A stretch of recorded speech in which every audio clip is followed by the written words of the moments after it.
여러분들의 삶에 만족하십니까? 행복하십니까? 우리는 그 어떤 시대보다도 풍족한 시대를 살고 있습니다. 우리가 마음만 먹으면 모든 정보들을 다 얻을 수 있고, 또 좋은 것들 골라 먹을 수 있고, 또 뜻만 맞으면 또 어디든지 갈 수 있는 것, 그때가 지금 바로 이때가 아닌가 생각해 보게 됩니다. 마음을 먹으면, 마음의 결정만 하면 무엇이든지 상상하는 대로 그 일들을 이룰 수 있는 시대, 어쩌면은 내 인생에 있어서 바라는 그 일들을 쉽게 이룰 수 있는 시대이기에 내 마음의 만족함, 그 어떤 때보다 더 할 수 있지 않겠습니까? 그런데 어떻습니까? 우리가 맛있는 것을 먹고 또 즐거운 일들을 함께 동참하고 또 내 주머니를, 내 통장을 자꾸 무엇인가로 채워본다 할지라도, 수많은 정보로 내 지식을 쌓아본다 할지라도 우리 안에 만족함, 내가 만족하다라고 말할 수 없음을 우리는 잘 알고 있습니다. 우리는 그런 존재로 만들어졌기 때문입니다.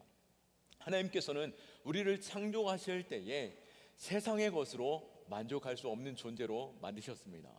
하나님, 우리가 행복하길 원하시는데 왜 우리 안에 그 만족함을 채워주시지 않을까 생각할 수 있겠지만, 우리가 헛된 것으로 우리의 것을 채우려 하기 때문인 것입니다. 하나님께서 우리를 창조하실 때 어떻게 창조하셨습니까? 우리를 천하보다 귀한 존재로 창조하셨습니다. 천하보다 귀한 존재인 우리가 이 세상의 것으로 우리의 빈 마음을 채워본들 그것으로 어찌 만족할 수 있겠습니까? 내가 마음에서 간절히 원한 것조차 한 3일 지나면, 또 길게 가야 일주일, 많이 가야 한 달 지나면 그것이 결코 내게 만족함 될 수 없다라는 것을 잘 알고 있는 것이죠. 이 세상의 것으로 우리는 만족할 수 없고 이 세상 것으로 나를 채울 수 없음을 알고 있습니다. 성경도 그것을 분명히 밝히고 있죠. 전도서 1장 8절 말씀에 보면은 모든 만물이 피곤하다 하는 것을 사람이 말로 다 말할 수 없나니 눈은 보아도 족함이 없고 귀는 들어도 가득 차지 아니하도다라고 고백합니다. 이 세상의 어떤 것도 내게 이제는 하찮고 귀찮을 뿐이고, 또 모든 것으로 내 눈으로 좋은 것을 아무리 보아도 내 만족함이 없고, 또 모든 것으로 귀를 채워 보아도, 내 마음을 채워 보아도 그것이 차지 않는다라고 고백하고 있는 것이죠. 그 사람이 뭐 얼마나 채워봤어 라고 말할 수 있겠지만, 이 고백을 한 이가 누구입니까? 세상에 그 누구보다도 지혜롭다 하고 또 그 누구보다도 많은 영화를, 많은 부귀를 누려보았던 솔로몬이 이렇게 고백했던 것이죠. 아무리 많은 것을 가져보아도, 아무리 많은 것을 채워보아도 다 헛되구나 라고 고백하고 있는 것입니다. 그러기에 우리는 누가 솔로몬보다도 더 복되고 아름답고 많은 것으로 내 가슴을 채워볼 수 있고 만족함을 누릴 수 있겠습니까? 그렇다면 우리는 인생을 어떻게 살아야 만족할 수 있겠습니까? 우리는 이 허무한 인생 이렇게 살다가 끝나는 것인가 라고 생각할 수도 있겠지만, 또한 성경을 보니 그 인생의 모든 것으로 만족하고 또 행복한 삶을 살고 있다, 또 내 마음에 이 잔이 다 채워 넘치도록 내 안에 기쁨이 있다라고 고백하는 이가 있습니다. 오늘 시편 23편에 바로 이 질문에 대한 해답으로 답을 말하고 있는데요, 다윗의 고백이죠. 그 다윗이 무엇이라고 고백합니까? 1절 말씀을 볼 때에 여호와는 나의 목자시니 내게 부족함이 없으리로다. 내게 더 이상 부족함이 없습니다 라고 말씀하고 있습니다. 다윗은 더없이 만족함을 감사로 노래하고 있고 부족함 없음을 행복으로 고백하고 있습니다. 5절 말씀에도 나의 이 빈 잔이 다 채워질 뿐만 아니라 넘쳐 흐르고 있습니다 라고 고백하고 있는 것이죠. 모든 결핍이 사라지고 만족함 뿐만 아니라 넘쳐 흐르는 기쁨과 그 충만함, 우리도 이 충만함을 누릴 수 있기를 원하고 이 만족함 가운데 동참할 수 있기를 축원합니다. 우리는 수없이 많은 소원과 갖고 싶고 하고 싶고 먹고 싶고 가지고 싶고 또 가고 싶고 그러한 마음의 열정들 있는데요, 지금 이러한 갈증으로 이곳에 앉아 계시는 분도 있을 것입니다. 그러나 이 모든 것을 무엇으로 채울 수 있겠습니까? 앞서도 말씀을 드렸지만 천하보다 귀한 영혼, 우리의 빈 마음을 채울 수 있는 것 오직 유일하신 하나님이신 줄 믿으시기 바랍니다. 내가 다윗이 더 이상 바랄 것 없고 만족합니다라고 고백하고 내게 차고 넘치는 기쁨이 있습니다라고 말할 수 있는 것, 바로 그 안에 하나님이 찾아오셨고 그 인생이 하나님이 이끄시는 대로 따라가며 하나님께서 부어주시는 그 축복을 누렸기 때문인 것이죠. 우리도 다윗과 같이 이 만족함과 기쁨, 하나님께서 부어주시는 그 충만함을 경험할 수 있기를 축원합니다. 온 땅을 창조하시고 다스리시며 충만하시고 능력 되신 하나님, 그 하나님이 우리를 어떻게 채워주실 수 있습니까? 오늘 다윗이 고백할 때에 바로 하나님이 목자 되어주시니 내가 만족하고 내 인생의 그 모든 부족함, 그 결핍의 충만함으로 채워지게 되었습니다 라고 고백합니다. 더 이상 부족함이 없고 더 바랄 것이 없고 더 이대로 내가 만족합니다 라고 고백할 수 있는 것은 하나님이 목자 되어주시니, 하나님이 내 인생의 공급자 되어주시니 내가 만족합니다 라고 고백하고 있는 것이죠. 이 시편 23편을 볼 때 이스라엘 백성들은 이 말씀을 읽는 것만으로도 그 말씀이 얼마나 충만하고 복되고 또 그 안에 차고 넘치는 기쁨인지 고백할 수 있는 것이죠. 왜요?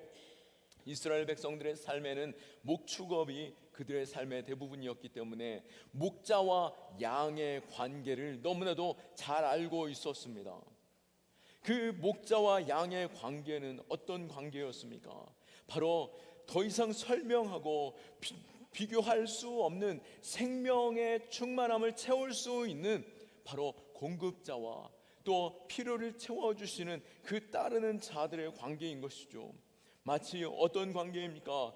마치 물속의 물고기와 관계와 같이 하나님의 그 충만함으로 통하여서 물고기가 자유롭고 그곳에서 풍족함으로 생활하다가 그 물을 밖으로 뛰쳐나오게 되면 이 물고기는 호흡이 끊기게 되고 덜컥덜컥 하다가 결국에는 말라 죽고 마는 것이죠.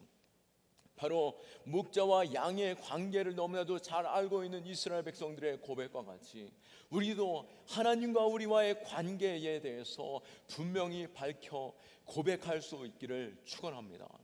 바로 하나님이 내 생명이 되시고 내 인생의 복이 되시고 내 삶의 충만함이 되시는 분, 그러기에 내가 온전히 하나님 안에 있을 때 참 자유와 참 복이 있습니다 라고 고백되어지는 것이죠. 우리는 오늘 이 시편 23편에 목자와 양으로 묘사를 할 때에 성경에서 우리를 끊임없이 양으로 표현할 때 양은 어떤 존재입니까? 우리 사람을 가르쳐서 우리를 가르쳐서 양이라고 말씀하셨는데 옆에 계신 분 한번 바라보실까요? 네, 귀엽고 아름답죠. 네, 사랑스럽습니다. 양을 볼 때 토실토실 또 그 포근해 보이고 또 너무나도 귀여워서 정말 안고 싶고 또 함께 하고 싶은 마음이 있습니다. 그런데 성경에서 말하는 이 양의 모습, 그 양의 모습은 어떤 모습이었을까요?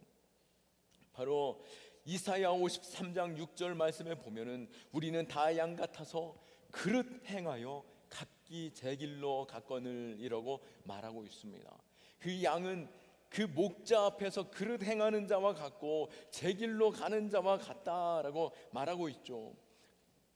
바로 양은 어떤 존재입니까? 양은 방향 감각이 없는 존재입니다. 스스로 자신이 어떤 길로 가고 있는지 알지 못하는 가운데 그냥 눈앞에 보이는 거, 먹을 거 있으면 그곳을 쫓아가고, 또 남들이 무엇인가를 맛있게 먹는 것 같으면 그곳으로 달려가서 삐짓고 들어가 무엇인가를 뺏어 먹고, 그러다가 내가 어디로 가는지 알지 못하는 길로 헤매는 동물이 바로 양인 것이죠. 대부분의 동물들은 자신이 어떤 길로 가는지, 그리고 어디로 가야 내 집이 있는지 알고 있습니다. 또 계절이 바뀌면 아무리 먼 지역이라 할지라도 자신의 고향을 쫓아 날아가는 그 짐승들을 볼 때에 양의 모습은 너무나도 한심한 것이죠. 방향 감각도 잃어버리고 내가 어디로 갈지 알지 못하는 가운데 헛된 길로 가버리는 그 양의 모습, 그러기에 그 양에게는 목자가 필요한 것입니다. 또 양은 어떻습니까? 힘이 없는 존재로 우리는 볼 수 있습니다.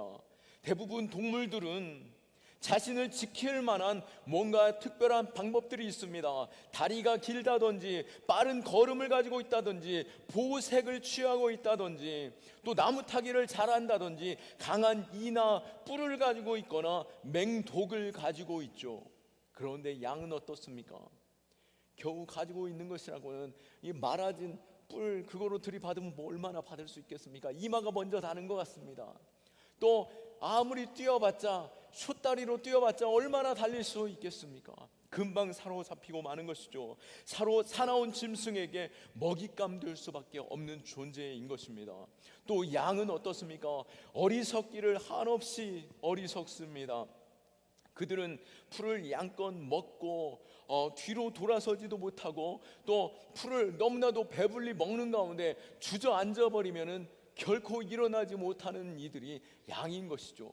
집에 돌아갈 때임에도 불구하고 돌아가지 못하고, 목자가 부름에도 불구하고 버둥거리다가 일어서지 못하는 존재가 양인 것입니다. 그러기에 목자는 그 지팡이에 고부라진 지팡이로 목을 휘가면서 이렇게 세우고 또 이끌고 가는 것이죠. 이렇듯 미련한 것입니다. 또 양은 어떻습니까? 분별력이나 판단력이 부족합니다. 개나 고양이는 홀로 집을 잃어버리게 되면은 홀로 어떻게든 살아가기도 하는데요, 양은 절대로 홀로 살지 못합니다. 길을 가다가 돌뿌리에 걸려 넘어지면 일어서지 못하고, 또 돌과 돌 사이에 몸이 끼게 되면은 그 자리에서 심장의 압박으로 죽임을 당하거나 산짐승에게 죽임을 당할 수밖에 없는 것이죠. 그러기에 목자는 양이 보이지 않는 순간 빨리 찾아가서 그 양을 찾아와야 하는 것입니다. 종합적으로 보면 목자와 양의 관계, 절대적인 관계인 것이죠. 목자가 있어야만이 이 양은 생명을 유지할 수 있는 존재와 같은 것입니다. 하지만 우리의 만족과 행복을 하나님께 찾지 못하고 우리가 양과 같이 우리 뜻대로 이곳저곳 헤매이게 된다라고 한다면은 우리는 결코 만족할 수 없을 뿐만 아니라 우리는 참 생명의 길로 갈 수 없는 존재인 것입니다. 복음의 자리로, 이 자리로도 우리가 비록 세상 보기에는 전도에 미련한 것처럼 보여진다 할지라도 이러한 전도 잔치를 통해서라던가 우리의 강건함을 통해서 그들을 이끌어야 하는 것이고, 우리의 인생 역시도 내가 지금 주님과 동행하는 주님이 나의 목자 되심을 고백함에도 불구하고 우리는 끊임없이 주님의 음성에, 목자의 음성에 귀 기울이며 그 길을 따라가야 하는 것입니다. 우리의 참 목자요, 우리에게 만족 주시는 분이시오, 우리를 행복하게 이끄시는 분, 우리 주님을 바라보고 생명의 길로 나아가는 저와 여러분 될 수 있기를 축원합니다. 우리가 누구의 인도함을 받아야 살 수 있는 것입니까? 바로 여호와는 나의 목자시니 내게 부족함이 없으리로다.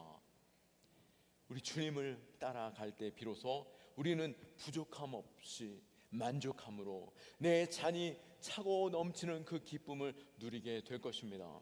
오늘 우리가 시편 23편을 읽는 것만으로도 우리에게 얼마나 큰 위로가 됩니까? 감동이 됩니까?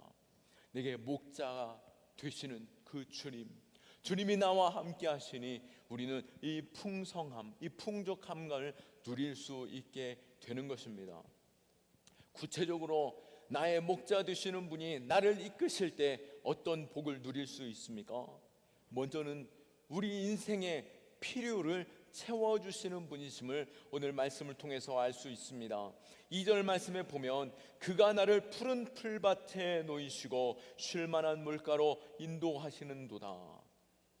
목자 되신 하나님은 양을 너무나도 잘 아시기에 선한 목자는 수백 마리의 양들 가운데 그들의 음성을 듣고 그들을 이끄시는 분이신 것이죠. 그 목소리만 들어도 그들이 어떤 상황에 놓여 있고 어떤 마음으로 지금 따라가고 있는지, 어디로 헤매고 있는지를 알고 달려가시는 분이 목자이신 것입니다. 그는 푸른 풀밭에 놓이신 가운데 그 즐거운 그 꼴을 먹이시며 우리로 하여금 풍족함을 누리게 하시는 분이시죠. 그리고 누이시며 라고 말씀하신 것처럼 그곳의 안전함과 풍족함 속에 만족함을 누리게 하십니다. 사실 양은 쉽게 누울 수 있는 짐승이 아닙니다. 우리가 아는 것처럼 우리가 강한 짐승이 사자나 호랑이 그리고 개, 이들은 누워서 쉼을 갖기도 합니다. 왜요? 스스로 강한 자로 여기기 때문인 것입니다. 그러나 약한 자는 항상 눈을 부릅뜨고 있어야 되고 귀를 쫑긋 세우고 있어야 하는 것이죠. 사슴이나 가젤 같은 경우 부스럭 소리만 나면 눈을 동그랗게 뜨고 고개를 들어 흔드는 것이죠. 어디에서부터 오는 소리인지. 그런 것처럼 양 역시도 자신의 약함을 알기에 그가 쉽게 누울 수 없습니다. 왜요? 겁 많은 동물이기에 두려움에서 벗어나지 않은 이상 누울 수 없고, 또 이 양의 특징은 집단의 상호작용이 있어야 안정감을 갖기 때문에 양들 안에서 서로 간에 다툼이 없어야만이 그들이 안정감을 갖게 되고 그들이 서로 기대어 쉼을 누릴 수 있습니다. 그리고 파리나 기생충뿐만 아니라 그들을 누리는 들짐승들의 그 요동함이 흔들림이 없어야 누울 수 있고, 그리고 배불리 먹을 때 비로소 누울 수 있습니다. 바로 오늘 말씀에서 이 푸른 초장에 누이시며 라고 말씀하신 것처럼 양들로 하여금 누울 수 있게 하시는 분, 주님이 내 인생의 이 풍족함과 보호하심과 인도하심, 만족함을 주시는 분이시기에 우리가 자고 일어날 수 있고 내 삶의 평안을 누릴 수 있음을 믿고 참된 샬롬, 참된 평강이 오직 주께 있음을 믿으며 주님과 동행할 수 있기를 축원합니다. 뿐만 아니라 주님께서 우리의 인생의 만족함, 육신의 만족함뿐만 아니라 영적인 안식과 은혜를 주시는 분이십니다. 3절 상반절 말씀에 내 영혼을 소생시키시며 라고 말씀한 것처럼 내 영혼에 새 힘을 주시는 분이십니다. 육체적인 쉼도 필요하지만 영적인 안식도 우리에게 반드시 필요한 것이죠. 아무리 내가 많은 먹을 것이 있고 내 주머니가 풍족하다라고 할지라도 마음이 편하지 않으면 우리는 그 만족함을 누릴 수 없습니다. 그 영혼의 평안함, 바로 하나님이 함께 하실 때, 하나님이 내 삶에 임재하실 때 누릴 수 있는 것입니다. 영국의 유명한 정치가였던 그랜트 스톤은 그가 아무리 바쁜 일정일지라도 매 주일 주의 전을 찾아 예배하는 일에 가장 힘쓰는 사람 중에 하나였습니다. 사실 그는 귀가 잘 들리지 않았기 때문에 예배 자리로 나아가도 사실 말씀을 아무리 집중하여 귀 기울여 들어도 반이나 제대로 들을 수 있었을까요? 그런데 그가 그럼에도 불구하고 날마다 꼭 주일이면 주의 전을 찾았던 이유, 그 바쁜 중에 있을 때에도 가까운 주의 전을 찾아 그곳에서라도 예배를 드리고 일의 터로 나아갔던 그가 주위 사람들이 물어보았죠. 어떻게 당신은 이 바쁜 중에도 이렇게 예배를 멈추지 않고 또 홀로 예배할 수도 있는데 왜 굳이 주의 전을 찾아서 예배합니까? 귀도 잘 들리지 않는데 그곳에서 예배할 때 어떤 만족이 있습니까? 라고 물었죠. 그때 이 그랜트 스톤은 분명히 밝힙니다. 내가 비록 귀로 말씀을 정확히 듣지 못하고 또 시간적으로 매우 중요한 시간, 매우 가치 있는 시간으로 그 자리를 있는 것은 내게 그 시간이 내 다른 어떠한 시간보다도 더 가치 있기 때문이고, 다른 곳에서 내 육신의 만족함을 얻을 수는 있겠지만 내 영혼의 만족함은 이 예배의 자리에서만 가능하기 때문입니다. 그러기에 내가 주의 전을 찾아 내 아버지를 찾고 하나님의 임재를 누리고 그 찬송 가운데 모든 성도가 한 목소리로 찬송할 때 그 기쁨과 영혼의 만족함, 그것이 있어야만이 내가 한 주간을 살아갈 수 있고 어떠한 분주함과 어려움 중에도 능히 이길 수 있게 되는 것이죠 라고 고백한 것처럼, 우리의 인생의 고단함과 또 분주함이 있다 할지라도 우리의 영혼의 만족함은 바로 주의 전에서 함께 예배할 때만 가능한 줄 믿으시기 바랍니다. 하나님의 임재하심을, 그 기름 부으심을 누려야 우리의 영혼의 만족함을 경험할 수 있게 되는 것이죠. 이 예배함을 사모하고 하나님께서 부어주시는 그 영적인 만족함의 축복을 누릴 수 있기를 축원합니다. 또한 하나님께서는 목자 되실 때에 우리를 의의 길로 인도하십니다. 3절 하반절 말씀에 자기 이름을 위하여 의의 길로 인도하시는도다 라고 말씀하신 것처럼 우리를 주의 길로 인도하시는 것이죠. 우리는 앞서도 말씀드렸듯이 이사야 53장 6절 말씀에 우리는 다 양 같아서 그릇 행하여 각기 제 길로 갔거늘 이라고 말씀합니다. 우리는 잘못된 길을 따라가기도 하는 것이고 또 내 욕심대로 내 만족대로 그 길을 쫓아가기도 하는 것이죠. 그러나 그 길을 갈 때 우리는 생명의 위협을 경험할 수 있습니다. 아닌 게 아니라 양은 눈이 매우 나쁘다라고 말씀드렸습니다. 그리고 서로 의존적인 동물입니다. 그렇기 때문에 서로 의지하는 가운데 그 길을 서로 함께 가게 되는데요, 가장 앞서 있는 양이 잘못된 길로 가다가 벼랑 끝에 떨어지게 되면 양은 이 밀집함으로 인하여 함께 벼랑 끝으로 떨어지게 되는 것이죠. 그렇기 때문에 양들은 귀를 바짝 세우고 목자의 음성을 들어야만 생명을 얻게 되고 바른 길로 갈 수 있게 되는 것입니다. 시편 119편 105절 말씀과 같이 주의 말씀은 내 발의 등이요 내 길의 빛이니이다 라고 말씀하신 것처럼 주님이 내 목자 되심을 믿고 그의 약속의 말씀을 붙잡고 그 길을 따라갈 때 비로소 우리는 생명을 얻게 되고 모든 시험 가운데 능히 돌파할 수 있는 믿음됨을 믿으시기 바랍니다. 혹 우리가 잘못된 길을 갈 때 우리가 그 길에서 실족하여 시험을 당하기도 합니다. 물론 하나님께서 그 길조차 안전하게 인도하실 수 있겠지만 때로는 하나님께서 그 시험조차 허락하실 때 있다라고 하는 것이죠. 내 생각, 내 욕심대로 갈 때 하나님께서 그 길을 막으실 때에 내가 하나님을 원망하고 또 불평하고 하나님 앞에 탄식하기도 합니까? 내 자신을 돌아보며 내가 주님께서 원하시는 길로 나아가고 있는지 살펴야 할 것입니다. 몽골의 목자들은 매번 잘못된 길로 가는 양이 있다라고 한다면 그 양을 두고 보다가 때로는 매로 들어보기도 하다가 결국 계속해서 잘못된 길을 가면은 어떻게 합니까? 그 양의 다리 몽댕이를 톡 분질러 버린다라고 하는 것입니다.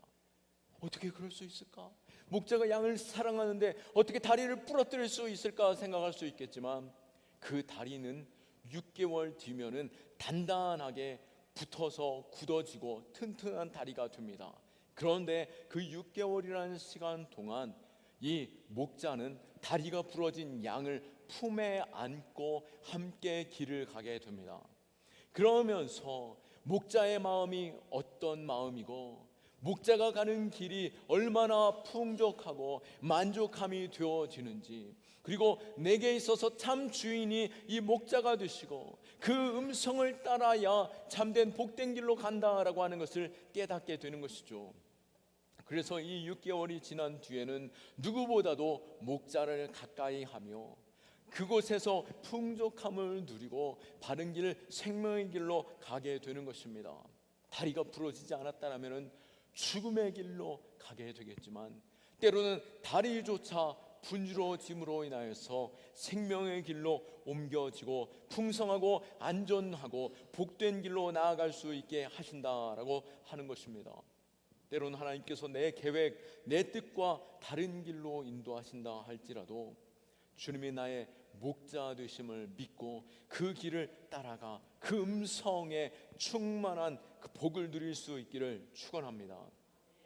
하나님께서는 이렇듯 모든 위험 가운데 보호하여 주시고 내 가는 길에 만족함 되어 주십니다. 4절 말씀에 내가 사망의 음침한 골짜기를 다닐지라도 해를 두려워하지 않을 것은 주께서 나와 함께 하심이라. 주의 지팡이와 막대기가 나를 안위하시나이다 라고 말씀합니다. 그 양은 그 사나운 들짐승으로부터 보호함을 받을 수 있는 유일한 방법은 목자와 함께 하는 것이죠. 때로는 목자의 도움이 보이지 않는 것처럼 느껴지고 목자가 나와 함께하지 않는 것처럼 멀리 있는 것처럼 느껴질 때조차 있습니다. 그러나 목자는 항상 우리에게 관심이 있고 도움이 필요한 순간 즉각적으로 달려가 도와주기도 하고 실족할 길이 있다라면 그 길을 피하게 하시는 분이 참 목자이신 것이죠. 우리는 창세기에서 요셉의 모습을 기억합니다. 형들에게 배신을 당하고 아버지와 생이별을 하고 낯선 땅에서 그럼에도 불구하고 바르게 살려고 하였지만 모함을 당하고 외면을 당하고 더욱더 깊고 어둡고 절망적인 상황으로 몰아넣으시는 분. 그럼에도 불구하고 하나님께서는 이 요셉을 향하여 어떻게 말씀하십니까? 창세기 39장에 보면은 반복적으로 그는 형통한 자다라고 말씀하고 계시는 것이죠. 지금 내가 생각할 때는 도저히 이해할 수 없고 내 삶에 하나님이 안 계신 것처럼 느껴지는 상황이라 할지라도 하나님께서는 여전히 일하고 계십니다. 결국 정확한 때에 완벽한 방법으로 그를 애굽의 총리로 세우셨고 자신의 민족을 구원할 뿐만 아니라 열방의 복의 통로 되었음을 보게 되는 것입니다. 하나님은 결코 우리를 홀로 내버려 두시지 않으십니다. 내가 생각할 땐 이 길에 고난의 길, 이 어려움 가운데 하나님이 침묵하시는 것처럼 느껴진다 할지라도 하나님은 결코 우리를 그냥 내버려 두시는 분이 아니시죠. 이사야 43장에서도 물 가운데 지날 때에 물에 침몰치 못하게 하시며 불 가운데로 지나갈 때에 불이 사르지 못하게 하시고 또 그분은 창조주시며 구원자이시며 우리의 주인 되시기에 우리를 살피시고 보호하시고 도와주시는 분으로 말씀하고 계십니다. 지금도 우리와 함께 하시고 우리를 인도하시고 이끄시는 분이신 줄 믿으시고 그의 길에 동참할 수 있기를 축원합니다. 말씀을 마칩니다. 우리 모두에게도 목자가 필요합니다. 왜요? 우리는 양 같은 존재이기 때문인 것입니다. 목자 되신 하나님이 나와 함께 하시며 목자 되신 하나님은 우리에게 부족함 없도록 풍성함으로 더하시고 우리를 보호하고 인도하여 주십니다. 그러기에 하나님이 내 목자가 되실 때 5절 말씀처럼 내 잔이 넘치나이다 라고 고백할 수 있는 것이죠. 우리의 인생 가운데 함께 하시는 하나님, 나를 도우시고 만족함 주시는 하나님, 그 하나님을 경험하고 또 지금 당장 그것을 경험하지 못한다라고 할지라도 우리가 이 한 주간 시편 23편을 우리가 깊이 묵상하는 가운데 내 하나님이 어떤 하나님이신지 고백할 수 있는 저와 여러분 다 될 수 있기를 예수 그리스도의 이름으로 축원합니다. 아멘. 우리 하나님께 영광의 박수 올려드립니다.